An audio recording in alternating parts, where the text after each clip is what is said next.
and understanding climate change and the science behind it can help open doors.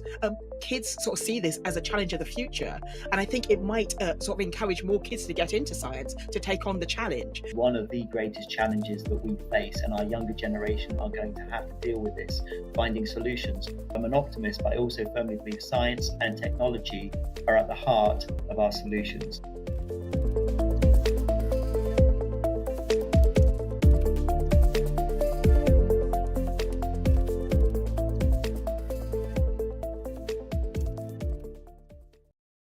Evening and welcome to tonight's virtual event, the latest in the Science Museum Group's Global Climate Talk series. I'm Roger Highfield, the Science Director for the Science Museum Group, and I'm very much looking forward to tonight's discussion.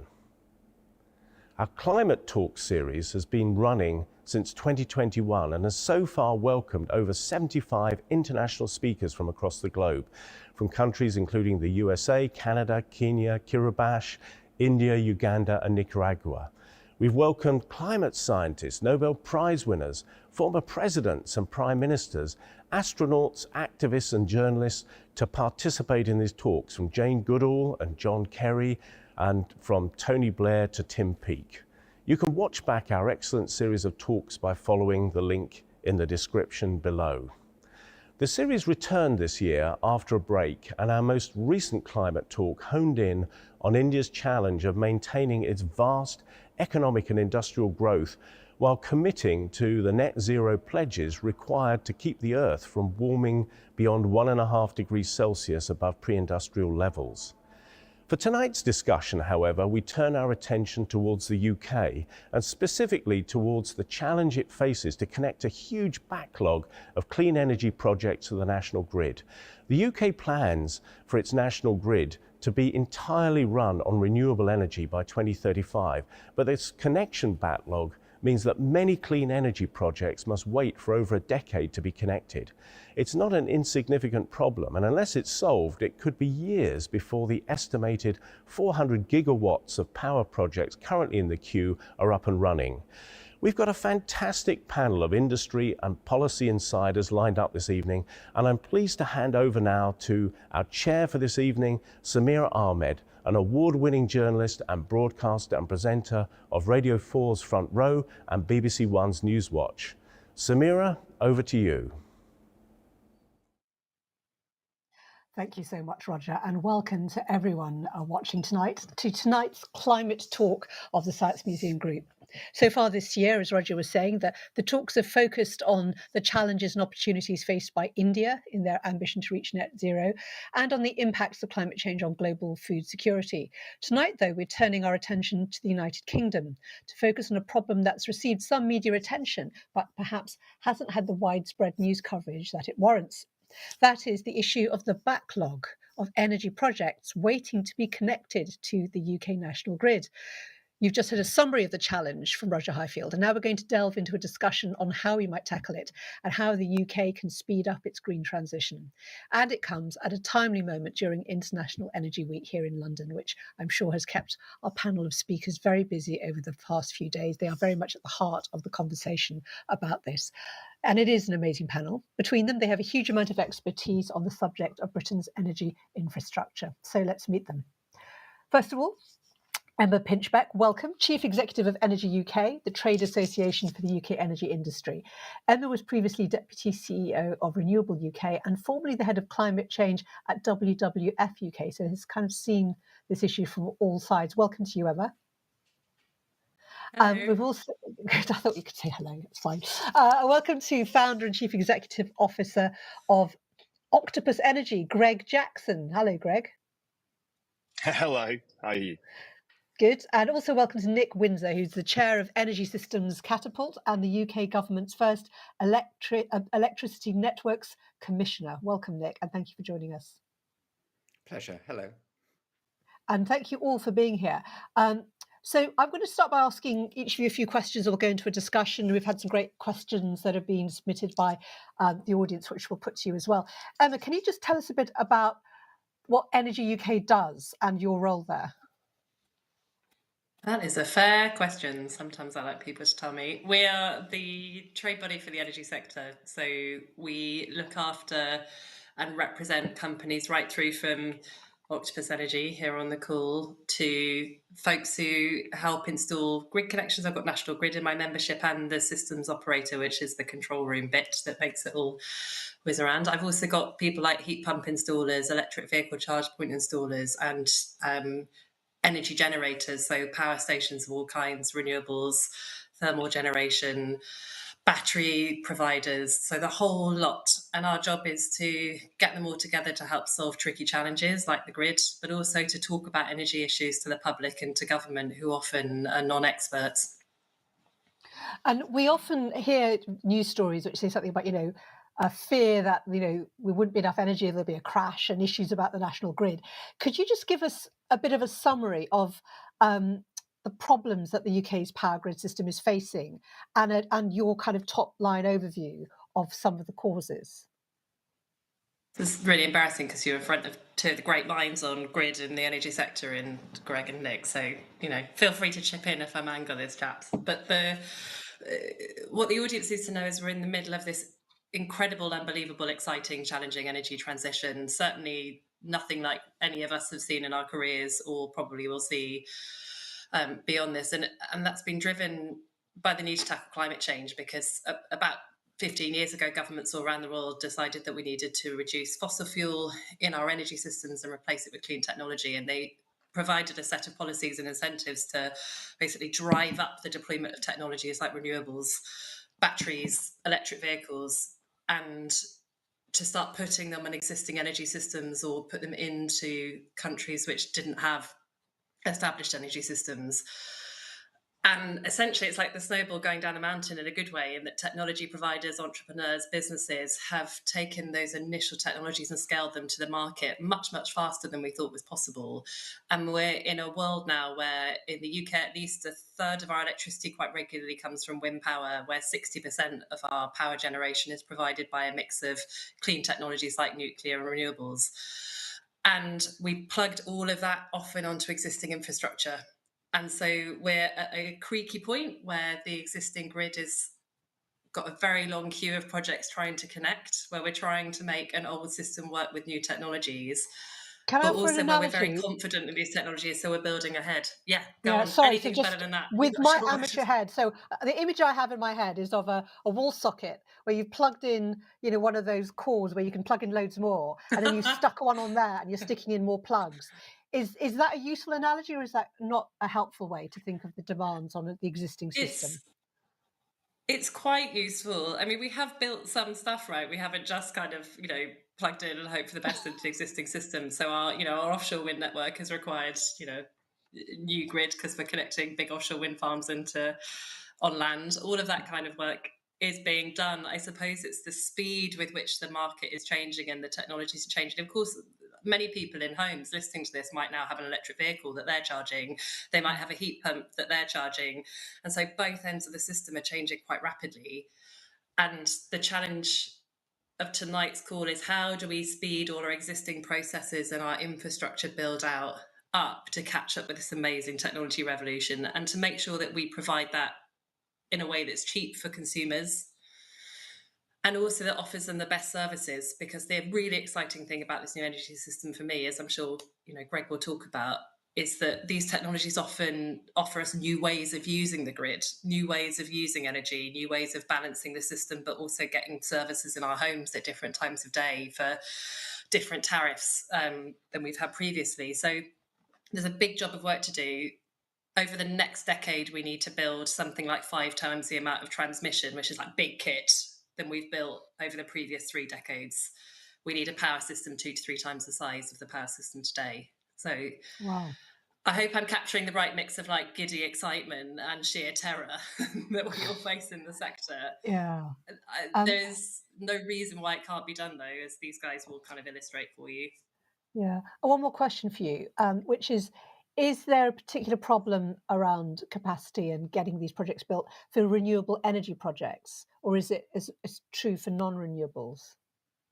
It's true for all of it. The difference between the system that we're building versus the system of the past is, if if you think about your parents' generation and they listed energy companies that they knew, there were probably 6 energy companies plus National Grid, and it was more or less that. And then if you think about the power system, with big thermal plant, which is like big coal-fired power stations, gas-fired power stations, and fewer of them on the end of this big centralized system.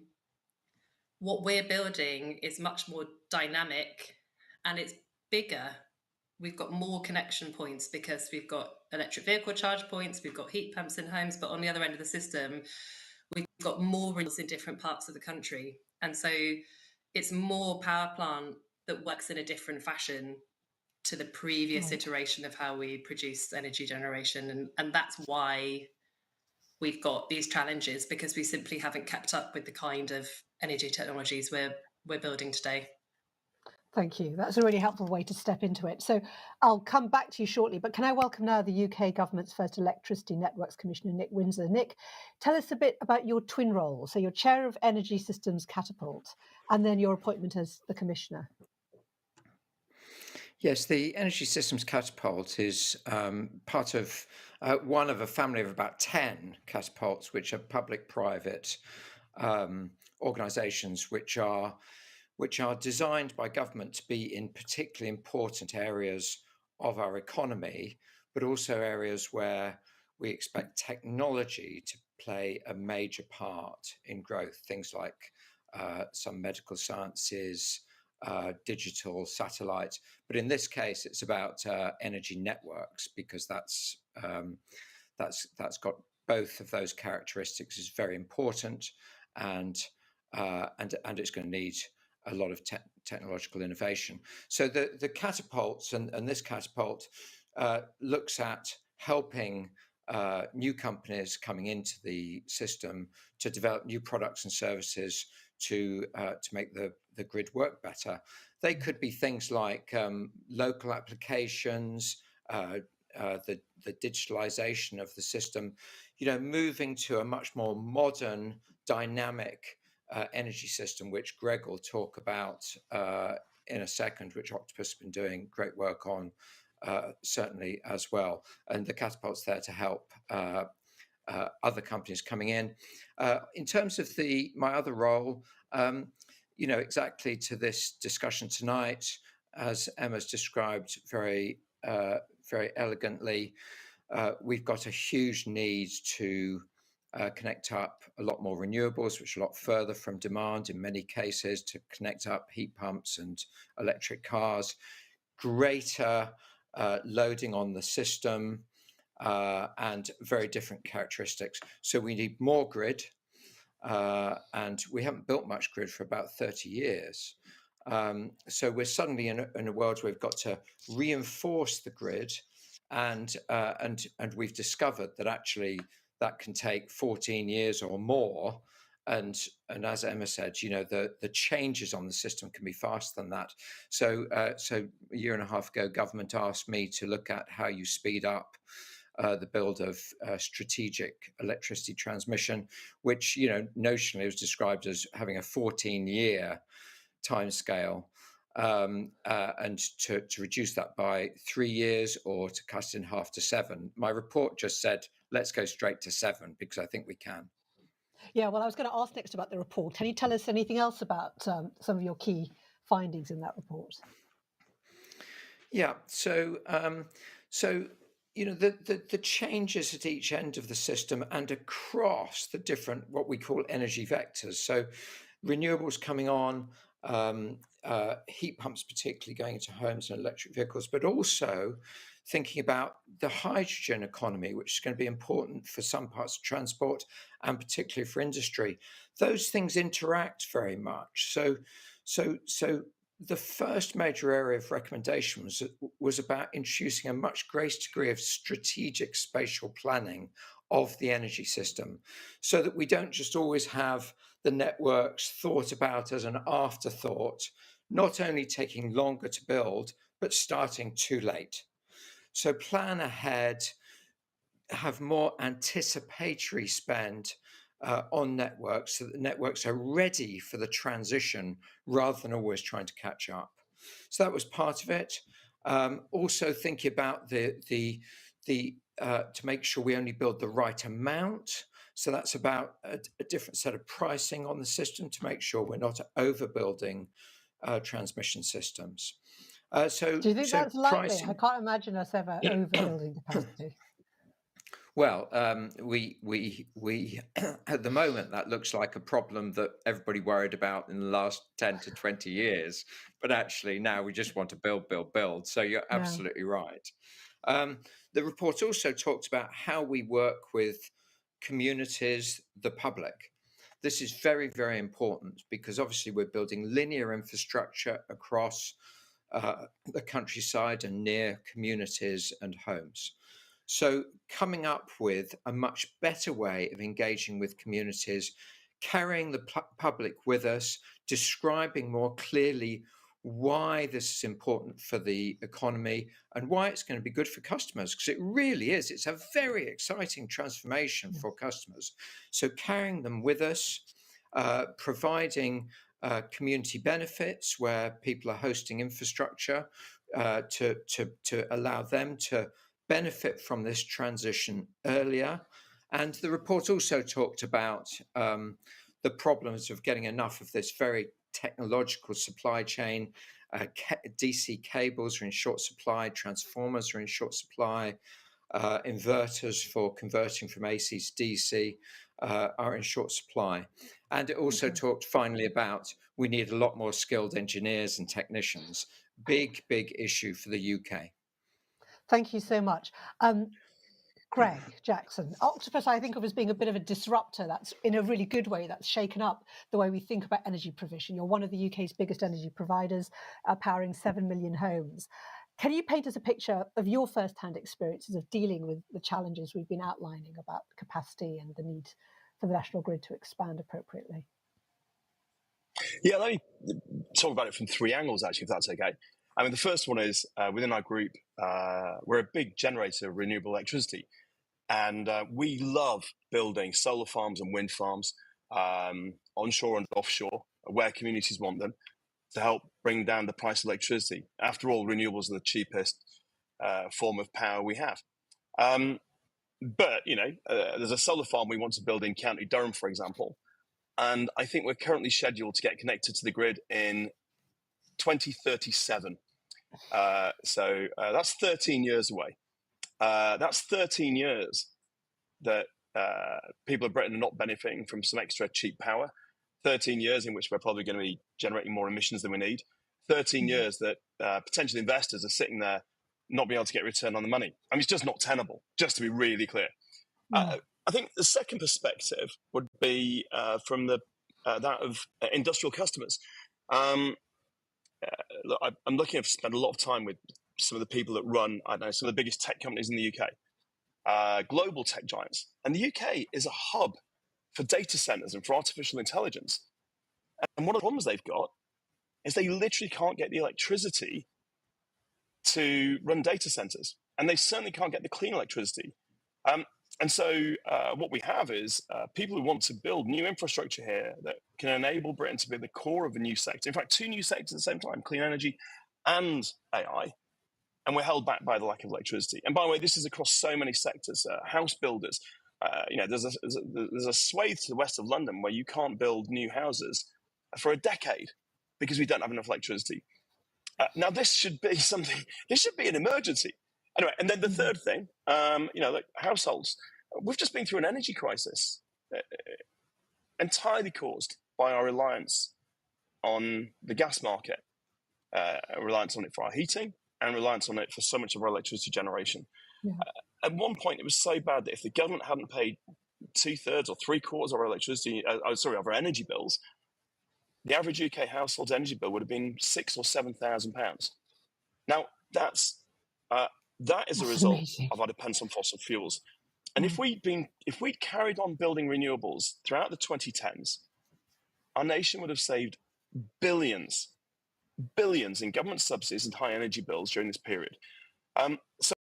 However you look at it, the need for us to be able to bring the cheap, clean energy that renewables generate is absolutely critical.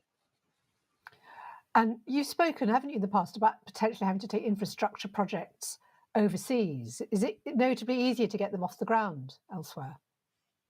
Look, everywhere in the world, investors understand that clean energy is the industry of the future. At one point, it was heavily subsidized by government, but the reality these days is increasingly around the world, renewables are just the cheapest form of power, and they win in the market. I don't know whether you know, but for example, Texas, the land of the US oil and gas industry, is the state that has the most renewables in America. All right. So what we see is that when you have the ability to deploy, people are choosing renewables. And so, look, there's all this investment going to go in renewables, but if you can't build it, you can't invest. And so, of course, that investment is going to flow where it can be built. And now, by the way, around the world, we're seeing different ways of tackling these problems. And by the way, Nick's report, which was then accepted in full, which is a huge compliment by the Chancellor, is a great pathway for Britain. But to date, what we've seen is, look, for example, in Spain, there are regions where you can build renewables with 10 days notice because it's already got all the permissions. Increasingly, regimes like that are enabling, in areas where people want it, where they're going to benefit from cheap electricity, the building of this critical new, and we need it here. You've mentioned the issue of if the government hadn't subsidised our energy bills through the worst of the crisis, so far as we've had it, the bills would have been, up to £6,000 average household. Can you just quickly tell us how the backlog that we've been talking about is impacting the consumer and what difference it could make if we cleared it? Yeah, look, I mean, Emma will have the precise figures that have been modelled better than me, to be honest. But Emma, fire away. Hello. So in the queue at the moment, we've got, I think we've got up to 500 gigawatts now that are sitting in the queue. Just for context, an ordinary sized gas power plant is about 2.5 gigawatts. So we've got hundreds of projects. We think we've got more than enough to deliver net zero sitting in the queue, not built. Now, not all of those projects are necessarily viable, but just gives you a sense of the scale. Greg gave you a kind of highlight about energy bills, which we just say billions over the period of the gas crisis, had we built out onshore wind in particular and delivered energy efficiency in the 2010s. We cut policies for both onshore wind, the cheapest form of power, and insulation as a response to, remember, the Cameron government, sorry about the language, the green crap kind of moment. People have modelled the missed cost opportunity there. What was being said? Just remind us what did you by green crap? There was a little bit of a falling out in the then Conservative government around many, many things, I think, at the time. But as tends to happen in moments of political uncertainty, climate gets dragged into this political Venn diagram. And someone thought it would be a good idea to have a moment where they cut green policies as a sort of political signal, but also because they deemed wrongly that they were expensive or not in the interests of the general public. That decision added around £200 to every single bill in the UK through the gas price crisis. And that's the additional cost of importing the gas that we had to import that would have been displaced by having our own domestic generation and having energy efficiency in homes. So it's a rough calculation, but it tells you that going in the direction we're talking about with a more efficient, greener system protects us from some of that market volatility we've seen, and often short-term political decisions about short-term costs cost the economy in the long run. And the avoided, we think the additional GDP from going down this green power route and from a net zero economy is worth something like 240 billion extra on GDP by 2050. So Greg is here because he's a businessman, as well as someone who altruistically wants to do the right thing by the planet. As far as the industry is concerned, this is a better prospect for our customers and for the economy. Getting politicians to realise that to deliver that future, we need to invest now has been the challenge, I think. And hopefully this moment where we can't build houses, we can't connect data centres, we are struggling to collect our world-leading offshore wind industry, is the penny dropping for government that we actually do need to sort the problem out. Yeah. Anyone else want to chip in on this, either Greg or Nick? Greg? Yeah, just briefly. I think look, time and again, Britain has been at the forefront of an industry. We invented the jet engine. And right at the last minute, because it required the investment, we backed away, and the rest of the world commercialized it. We did the same with airliners. We did the same with a whole bunch of computing technologies. It'd be a crying shame if we do it here, because these technologies, renewables, and by the way in which we use them, are increasingly they're sort of one of the most important new industries of the future. And look, just a couple of facts behind this thing. 50% of all of the new renewables in the world last year were deployed in China, right? Now, I hear people worrying about the relatively modest number of new Chinese coal plants. What they should be worried about is the phenomenal growth in Chinese renewables. And I think it's a great signal to us. Why would we be backing away from something that the most impressive economies in the world are ploughing into? Thank you. Nick, you wanted to come in. Yeah, I was just going to add another stat. The National Infrastructure Commission report last autumn, modelled a system based on heavy electrification of transport, of heating, with some hydrogen used in industry, and the 2050 number for average household bills, we estimated was about £1,300 or £1,400. Now that's compared to where it's been running recently at 2,200. I mean, we've just seen it dip down, but heavily under the influence of fossil fuels, prices falling, which could rise again. So there's a fantastic story just on the economics for customers if we follow this route and follow it fast. Can I ask a practical question? As well as the kind of connections backlog we've been talking about, how much of a worry is it that there seems to be a scaling back and a closure of some wind farms, like is it Vattenfall's operation in Norfolk, Ørsted's reduction in its renewables capacity targets? I'm interested in what's going on. Do you want to take that first, Emma? Yeah, and it relates to some of the question about what we do about grid, actually, because a couple of things have happened in the last 2 or 3 years. The first is that, as Greg said, everyone in the world woke up to the fact that perhaps oil and gas markets aren't that predictable because of where oil and gas is produced, and because the economy is behaving a bit weirdly after the pandemic, and because actually of the impacts of funny weather from climate change. So we're seeing unusual patterns of supply and demand in the oil and gas markets. And I think for a lot of countries, particularly in Western Europe and the US, a decision to move into renewables is seen as a decision about energy security and geopolitics. And so there's been a renewed interest in investing in alternative domestic technologies. The US Inflation Reduction Act has spent billions of pounds attracting renewables developers, battery providers, all of the technologies of the new energy system in the last couple of years. And at one point, I think I was losing about £50 million worth of investment every week from the UK over to the US.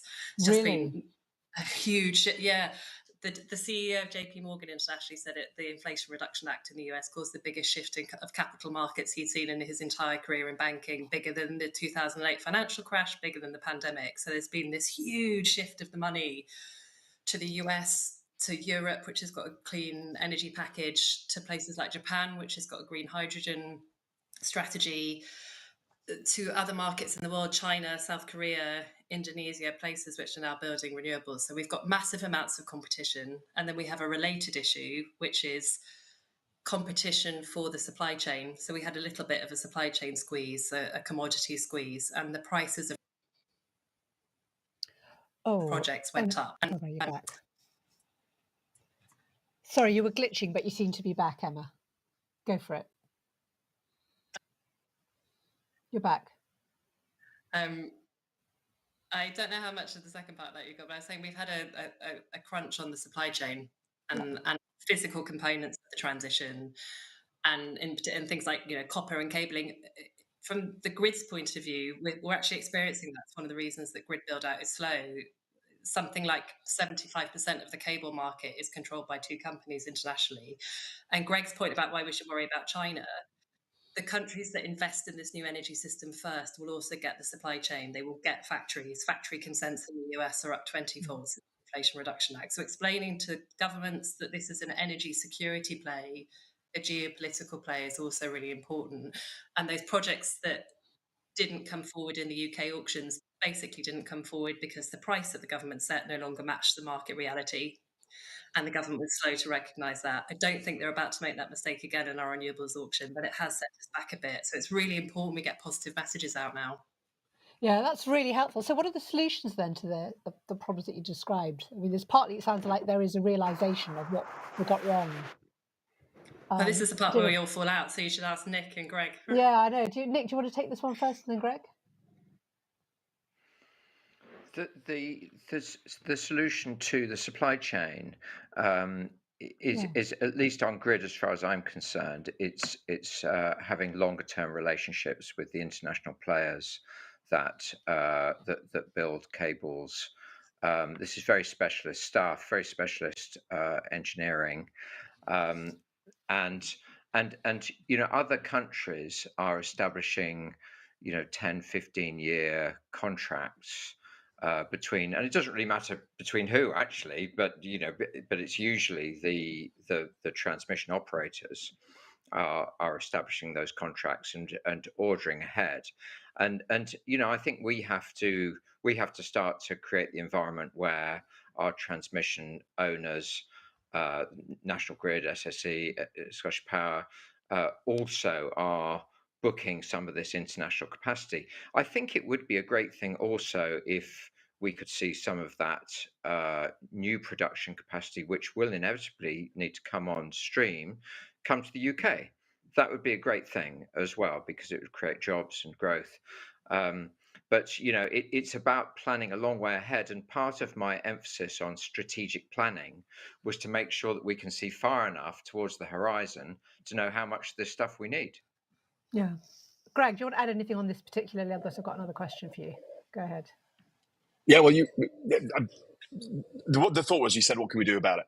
And a lot of the talk here has been about the physical infrastructure that we need to build. And undoubtedly, we need to build infrastructure, both generation infrastructure and the infrastructure to move the stuff around. But also, we need to think about the digital infrastructure. Essentially, the old world, you had coal-fired power stations you could turn on and off to meet demand. And demand didn't really shift very much. In the old days, our electricity was all used for stuff like lighting and things like that. But today, increasingly, enormous amounts of electricity are shiftable. If you've got an electric car, which, by the way, uses as much electricity as a house, if you've got an electric car, you don't care whether it charges at 9 p.m. or 1 a.m. or 5 a.m. In fact, sometimes you won't care whether it charges on Sunday, Monday, or Tuesday. As long as you've got enough battery at the times required to do your journeys, you'll be happy. And the magic is, just as we're building out renewables, where the generation happens, when it's windy and sunny, so we're building out forms of consumption that we can shift. And so what we need is a grid that's got kind of all the digital signals or price signals that enable you to make the most of electricity at the time and place it's being generated. So we need to shift less of it around. We can reduce the peaks. At the end of the day, the specification of every bit of wire is to be able to carry the maximum load. If you can reduce the maximum load by shifting the demand around, actually you need less wire. So there's a bunch of things we can do using digital technologies, particularly as we're electrifying transport and, by the way, heating, that can make a huge difference. And let me put this in perspective. Like, obviously, no one knows what a gigawatt is. But at the moment, today, Octopus has got about 130,000 electric cars where we give every one of them a different schedule every day. We forecast how much battery they're going to need using AI. It uses 2.5 billion data items a day.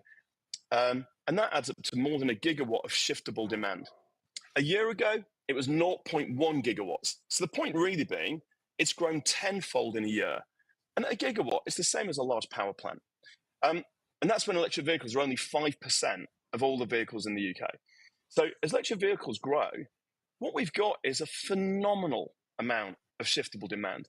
And by the way, the benefit for consumers, because we can grab the electricity when it's abundant and when the wires are empty, at the moment, we charge them 7.5p a kilowatt. Now, of course, no one knows what that means. That's about a third or a quarter of the normal price. So you can drive 100 miles for £2.30. And a petrol car will cost you 20 quid. Now, this kind of optimization is the same sort of thing that means that, Uber is cheaper than the old world of cabs that were just, kind of spending most of their time driving around looking for someone. And underneath it, this is how the web is optimized so that our streaming is reaching everyone live now in real time. So I think what we need to do is think about both the physical infrastructure and the digital and financial economic infrastructure at the same time. One of the issues seems to be that, and it's partly, you've hinted at it, I think, Emma, the political climate in which people are focusing on short-term ideas that they think have traction potentially with voters or the business interests that they're interested in courting. You're getting more fossil fuel projects being, kicked off, and there's talk about, new licenses, aren't there, for North Sea oil. There's the coal mine in Cumbria. BP recently reported significant reductions in its profits, and there's a concern that even these companies that are investing in green technologies will lower their decarbonisation ambitions and ramp up investment in fossil fuel, because in the short term, it looks like energy security. What are your thoughts about the challenges of that, and how far is that a genuine concern? I always worry about short-term agendas trumping kind of long-term best interests. And sure, if shareholders like governments think that there's short-term money to be made, then, or a short-term political win, then there is always that danger that we do the, cutting off our nose to spite our faces thing. My hope is this is not the first 10 years of the energy transition, it's the second or third, or in the middle part of it. And so we have seen enough from the previous iteration to hopefully learn our lessons. Government has now had a short, sharp shock about what happens if they cut climate policy for short-term reasons. It harms the economy in the long run, and they end up spending billions of pounds worth of subsidy.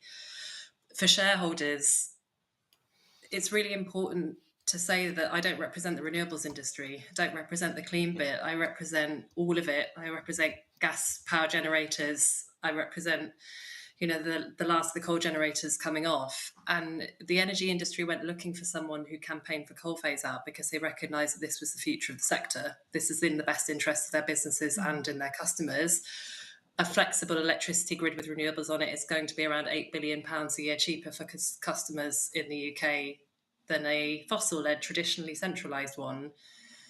That story is very clear. So if you're a shareholder with an eye on your pension, or a pension fund, if you're a pension fund and you've got an eye on what the world looks like in 10 or 20 or 30 years' time, you are going to be opting for the technologies like electric vehicles, like electric heating, like renewables, because they are cheaper and they are modern and they are efficient.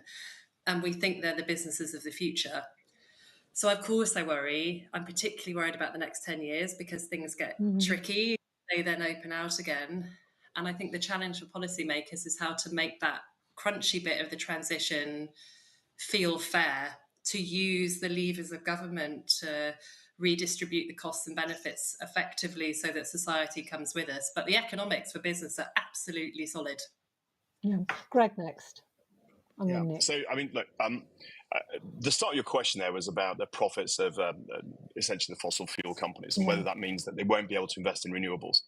Not being funny, but Nokia didn't create the smartphone that changed the world, right? If we'd relied on Nokia, and not to be unfair to them, I'm sure they're an amazing company, but we would never have been in the world of the iPhone, the Android that changed the world. Similarly, Blockbuster didn't do what Netflix did. If we'd asked the newspaper industry to invent the internet, I don't think we'd be where we wouldn't be online right now. And so the first thing is this idea that the fossil fuel industry are going to be the people that create the new future. Look, I really hope some of them are a huge part of it. I hope that they transform. But the reality is the technologies, the skills, the capabilities of the world of electrification, and within that, the world of renewables, are totally different. And a lot of them will struggle. We saw it with airlines. As the low-cost airlines grew, so the flag carriers essentially ended up consolidating, someone out of business. And today, you've got a world where the best of the low-cost airlines, which are hugely operationally efficient, really understand their customers, going toe-to-toe with the reformed flag carriers. And by the way, the flag carriers are more profitable now than they were in the old world because competition forced them to get better. I think the second thing, very briefly, is you mentioned short-termism. I was absolutely stunned over the last couple of years. I heard people talking about the fact that renewables or electricity can't generate the margins that you see in fossil fuels, forgetting that the reason fossil fuels had such high margins was the energy crisis.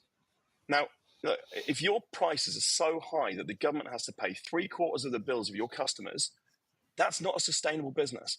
So, of course, we're now seeing margins begin to drop. And actually, the last part of this jigsaw for me is not only are they going to see margins dropping, but demand is dropping. Electric vehicles are taking 1.8 million barrels of oil off the road already, every day. Now, the fall in demand will lead to a further fall in price and a further fall in margins. And before you know it, the short-termism of people that rejected renewables at this exact moment is going to rebound on them. Thank you. Nick? Yeah, I agree with all that. I mean, there are lots of new entrants. We've seen that, and there's plenty of funding for those new entrants when they come forward with compelling, new products and services. So I don't think the finances of the oil industry are a big issue, and we've seen, haven't we, as the oil companies have worked with this over decades, that reconciling their shareholder base between fossil fuels and renewables has not been easy for them. I think that's been evident.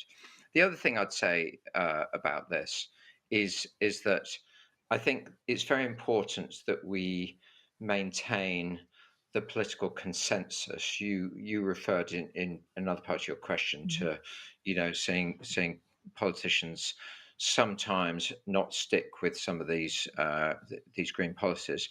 Yeah. And I think the industry has to respond to this very strongly, in the sense that we have to make the transition a great transition for customers. And we also, so we need to design a system which is going to be great for customers: cheaper, clean, domestic, stable. And we can do that. We all know we can do that. And then we have to really inspire customers that can be the case, and persuade society that that's a good thing. We should not sit back as an industry and wait for other people to do that. We need to champion that. And once the public are inspired by that, it'll be much less beneficial for politicians to deviate from that path. There won't be an electoral angle to it. We have seen very high levels of sympathy in the electorate for green policies, and we need to work very hard to maintain that and drive it further. One of the issues around the kind of political climate in which decisions about the future of the grid are being made is negative stories about supposed renewables that are regarded as actually not being all they seem. So there's been a big story in the last day about Drax, which gets a lot of, or has got a lot of green subsidies from the government, and the kind of wood they're burning. And there's, and it's been controversial for a long time.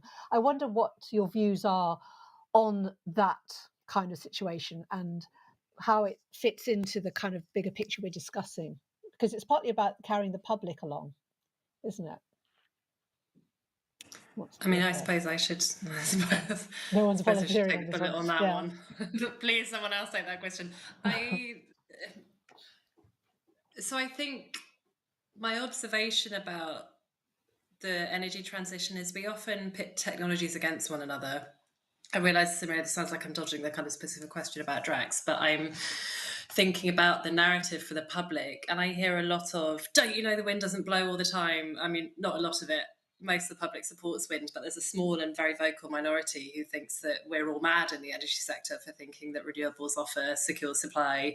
I hear the same about electric vehicles being reliable, or heat pumps in every home, or nuclear, isn't it loads more expensive?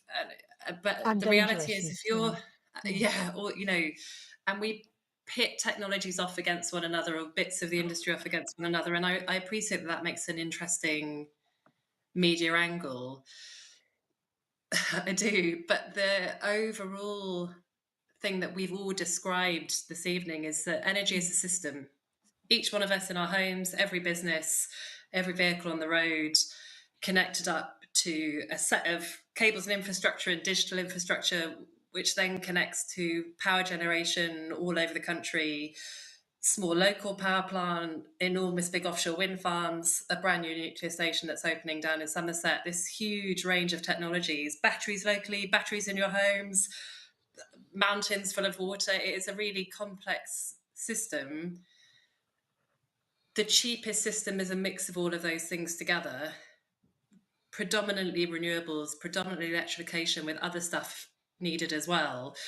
And, you know, the example I always give about Drax is that regardless of the story today about the supply chain, and I know you don't want to have a conversation about Drax when we're talking about grid, they've got some world-leading technology there, bioenergy plus carbon capture and storage, which is in all of the international pathways to stay within 2 degrees. So that it's zero emissions technology or negative emissions technology. And I was talking before we came onto this call about the absence of that will then move another bit of technology or another thing in the system that we'd have to deliver more of. And so it's so much more nuanced than it often appears. I hope the message that everyone gets is in that complexity, there's a real beauty because we've got multiple pathways through to the same end goal.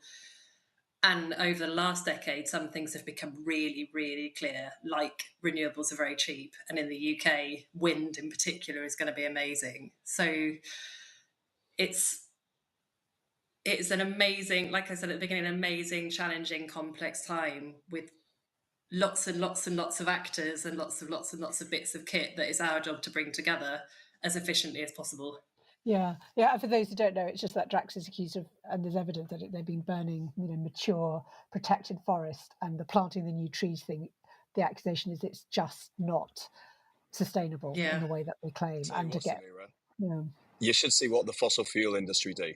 Honestly, I'd just Google it and have a look at some of the YouTube videos, or maybe watch Greenpeace's video, Under Poison Skies.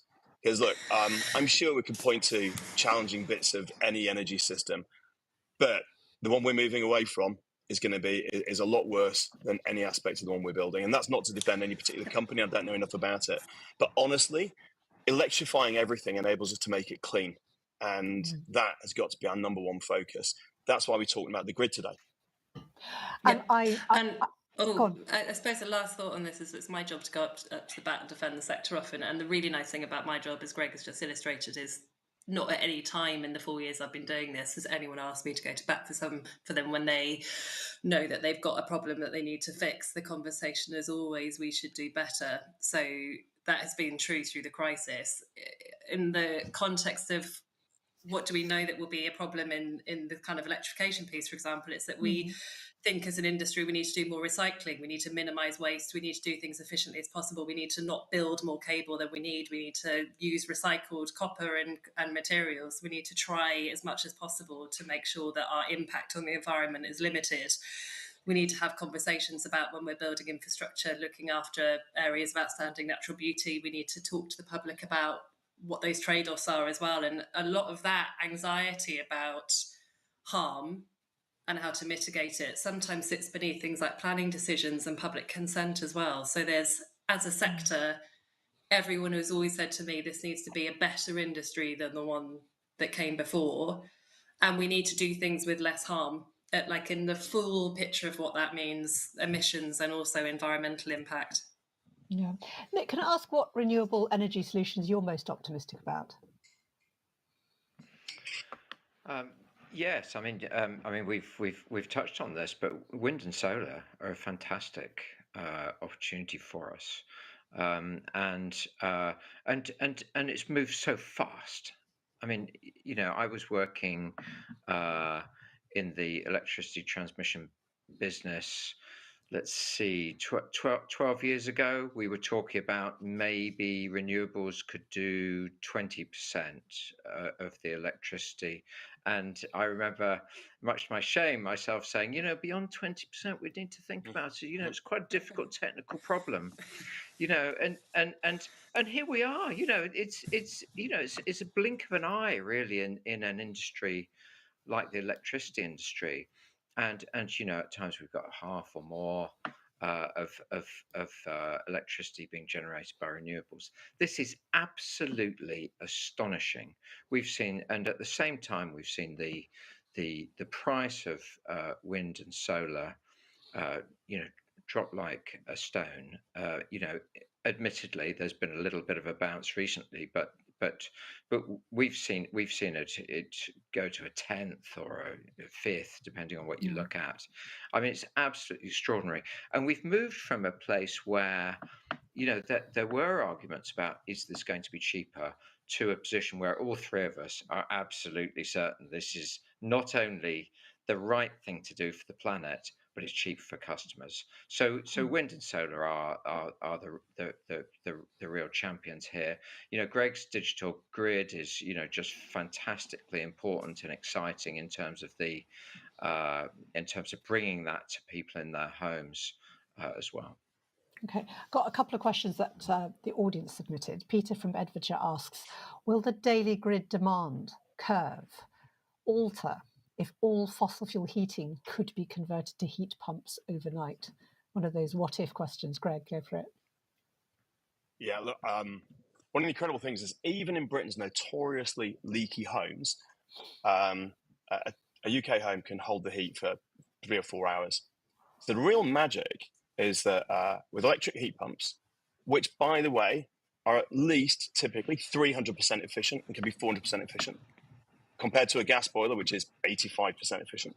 But with an electric heat pump, we can automatically anticipate the times when the grid's going to be most full, heat your home up plenty before that, and then use hardly any electricity at all during the peak time. And you won't notice the difference. Now, we do this. We've got smart tariffs that make a heat pump a couple £100 a year cheaper to run than a gas boiler by doing this.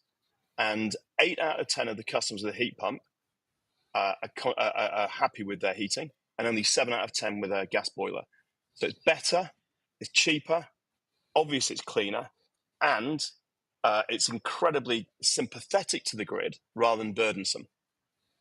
Emma, briefly, I've got another question I want to grab in after that. So we think that both inter-seasonal and intraday demand will shift a bit, partly because the weather is changing and these technologies are different. And the other thing we haven't said about why are we all weighing on about electrification, and it's not just electricity. There will be other hydrocarbons, as Nick said, like hydrogen in the system. But the reason we think it's mostly going to be electricity is there's a massive efficiency gain from just generating electricity and then weirdly using electricity in the end of the system. So you quite often see analysis, often in the press, often misquoted, where they're imagining a like-for-like replacement of the system and our heat demand, when actually these technologies are different and the system is more efficient, literally because of that replacement. So it is, as we have tried to inarticulately illustrate, it's a very different world that we're moving into. Okay. Thank you. One more question from the audience. Lizzie from London asks, are microgrids the key to a net zero future? No, is that what you're saying? Okay, go first then. I'm having a strong no. It depends where you are in the world. In the UK, it depends where you are in the world. In the UK and in a lot of developed markets where you've got an existing infrastructure, it's likely to be a mix of what we call distributed energy technologies and basically small stuff and small models, and local and whizzy end of the system, and really big kit like nuclear power stations or offshore wind farms. I love the UK market specifically because we're going to be roughly 50-50. We've got to work out how to do loads of solar, loads of electric vehicles, lots of maybe community energy projects and whizzy things at this end. But we're going to have nuclear power stations, and we're going to have a massive amount of offshore wind down the East Coast. And for an energy geek, that's quite exciting because you've got to do big and small, and we've got to crack the markets, the incentives, the prices, the infrastructure that works for both of those things. Thank you. Greg, did you want to just jump in with that? Yeah, I just wanted to kind of pick up on something really interesting, which is the way in which we use the grid is so different in this world. There's a pioneering project we've got, which we call Zero Energy Builds Homes, right? So we work with house builders and we specify how much solar panel they need, what size heat pump, what size battery, and a smart hot water heater. And we then guarantee there will be no energy bills for that home. We underwrite for 5 years, we'll soon do 10 years. And that's the interesting thing there is we're still connected to the grid, but using dramatically less of it. The home is like a mini grid in itself as you move the electricity between the solar panels and the battery, the solar panels and the heat pump, the battery and the heat pump, the battery in the home, the battery in the grid. That is a mini grid balancing itself that then makes a lot less demand on the big grid. Thank you. Nick, did you want to add anything to that? Otherwise, I've got a final closing question I was going to ask all of you, which is how the UK national grid can become a world leader in the coming years, kind of just pulling together your thoughts. Do you want to go first? Well, my answer is we've got a fantastic challenge to take on. I mean, the grid has been seen as a blocker, to fast progress, and it's, there are dangers there, but actually, if we really get stuck into this and get on with it and make the case to society, work in a much more positive way through getting finance and consents and build out the grid fast, we can show the rest of the world how this is done. An awful lot of countries are going to, well, they are today struggling with the same issues.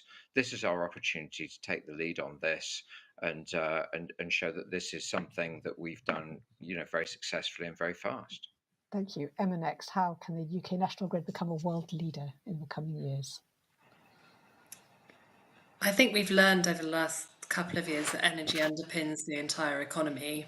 And so if we get our energy transition right in the UK, and we have been ahead of the curve with power sector decarbonisation, then we make the UK a sort of best-in-class case study about what is possible for the rest of the world. And if we get it wrong, I think the rest of the world will be watching. We do that in a few ways, and we've talked about them.